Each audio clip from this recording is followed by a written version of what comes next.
Hai semua dan selamat kembali. Hari ini kita nak bongkar satu alat yang boleh dikatakan macam health check untuk buku akaun bisnes kita, iaitu imbangan duga. Bunyi macam teknikal sikit kan? Tapi jangan risau, konsep dia sebenarnya sangat-sangat mudah faham.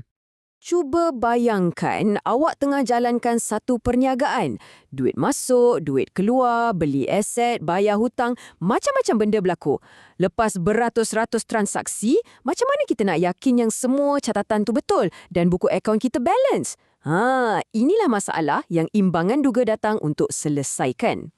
Okey, untuk sesi kali ini, kita akan ikut satu perjalanan sebuah bisnes selama sebulan. Kita akan tengok apa urus niaga yang dia buat, fahamkan sistem catatan bergu yang jadi asas semua ni, kemaskini ledger dia, dan yang paling penting, kita akan bina sendiri imbangan duga untuk tengok sama ada semuanya seimbang ke tak. Jom kita mulakan. Baiklah, jom kita mula. Setiap cerita perakaunan ni mesti ada titik permulaannya kan? Jadi, mari kita kenal-kenal dulu dengan watak utama kita hari ni, iaitu perniagaan Drink and Us. Pada 1 Januari, inilah dia snapshot kewangan syarikat ni. Kat belah aset, kita boleh nampak dia ada tunai, duit dalam bank, perabot dan juga kenderaan. Dia juga ada akaun belum terima. Senang cerita, duit yang customer masih hutang dengan dia. Sebelah liability pula, ada akaun belum bayar, yang mana ini pula hutang syarikat kepada pembekal. Inilah starting line kita. Sekarang baru masuk bahagian yang seronok. Perniagaan kan tak statik, tak duduk diam. Jom kita tengok apa jadi pada perniagaan Drink and Us sepanjang bulan Januari. Kita nak lihat macam mana aktiviti harian diorang ni bagi kesan pada semua akaun-akaun tadi. Sepanjang Januari, sibuk betul perniagaan ni. Mula-mula, diorang beli barang secara kredit. Lepas tu, ada satu jualan tunai besar-besaran pada 11 Januari. Nak dekat ujung bulan, diorang dapat bayaran penting dari pelanggan dan pemilik sendiri pun masukkan aset baru dalam syarikat. Nampak tak? Ini cerita sebuah bisnes yang tengah aktif berkembang. Tapi sebelum kita boleh rekod semua ni, kita kena faham satu golden rule dalam perakaunan. Sistem catatan bergu. Cuba bayangkan macam penimbang. Untuk setiap benda yang kita letak kat sebelah kiri, mesti ada benda yang sama berat kita letak kat sebelah kanan supaya penimbang tu sentiasa seimbang. Di satu belah penimbang tu, kita ada debit. Senang cerita, debit ni cuma catatan di sebelah kiri mana-mana akaun. Selalunya, kita akan debit satu akaun tu bila aset atau belanja syarikat bertambah. Contoh, bila kita dapat duit tunai, akaun tunai tu kita akan debitkan. Dan di sebelah lagi, mestilah ada pasangannya, iaitu kredit. Kredit pula adalah catatan di sebelah kanan akaun. Kita akan kredit akaun bila liability, equity pemilik atau hasil perniagaan bertambah. Contohnya, bila kita buat jualan, akaun jualan tu akan kita kreditkan. Jadi, kena ingat, setiap satu transaksi mesti ada debit dan kredit yang sama nilainya. Contohnya, awak beli laptop. Aset bertambah, so debit. Guna duit tunai, aset lain berkurang, so kredit. Nampak tak penimbang tu tetap seimbang? Konsep keseimbangan inilah yang menjadi nadi perakaunan. Okey, lepas kita dah catat setiap urus niaga dalam jurnal, langkah seterusnya ialah kita kena pindahkan atau post maklumat ni masuk dalam akaun masing-masing dalam ledger.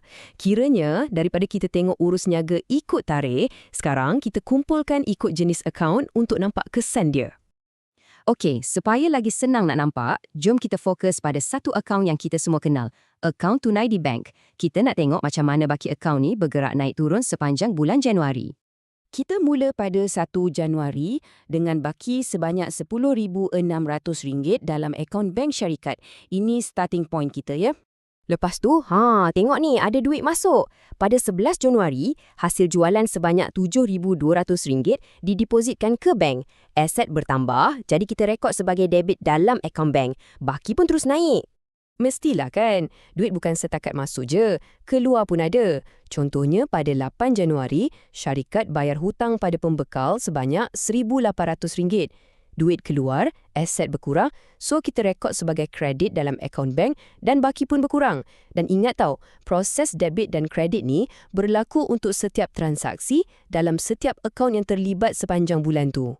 Baiklah, kita dah rekod semua urus niaga untuk sebulan penuh. Kita pun dah kemaskini semua akaun dalam ledger. Sekarang, tibalah masanya untuk the moment of truth. Kita akan kumpulkan semua baki akhir dari setiap akaun untuk membina imbangan duga.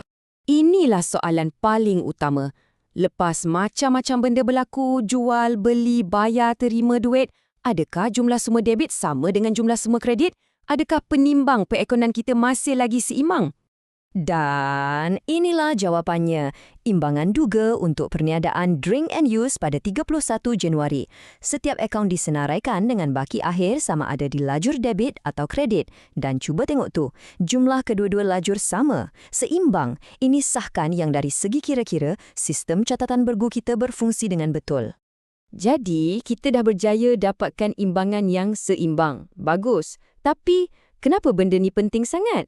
Dan adakah ini bermakna semuanya dah sempurna tanpa sebarang kesilapan? Jom kita fahamkan kepentingannya dengan lebih mendalam sikit. Pertama, ia sahkan ketepatan kira-kira catatan bergu kita. Kedua, ia adalah foundation atau asas yang sangat kritikal untuk kita sediakan penyata keuangan. Tanpa ni, penyata keuangan kita memang akan salah. Ketiga, ia membuktikan formula keramat dalam perakaunan aset sama dengan liability campur equity. Tapi, dan ini dia aha momennya, imbangan yang seimbang tak semestinya tiada langsung kesilapan. Contohnya, kalau satu transaksi tu kita terlupa nak rekod atau kita salah letak amount yang sama untuk debit dan kredit, ia tetap akan seimbang. Jadi, ia alat yang hebat, tapi bukan bukti kesempurnaan mutlak. Kesimpulannya, imbangan duga ni bukan garisan penamat, tapi ia satu checkpoint yang sangat penting. Ia macam bagi kita lampu hijau, memberitahu yang buku kita dah sedia untuk dianalisis lebih lanjut. Jadi, dengan buku yang kini disahkan seimbang dari segi matematik, persoalannya ialah, apakah cerita yang nombor-nombor ni cuba sampaikan tentang prestasi perniagaan kita? Cuba fikir-fikirkan dan kita jumpa lagi dalam kupasan yang seterusnya.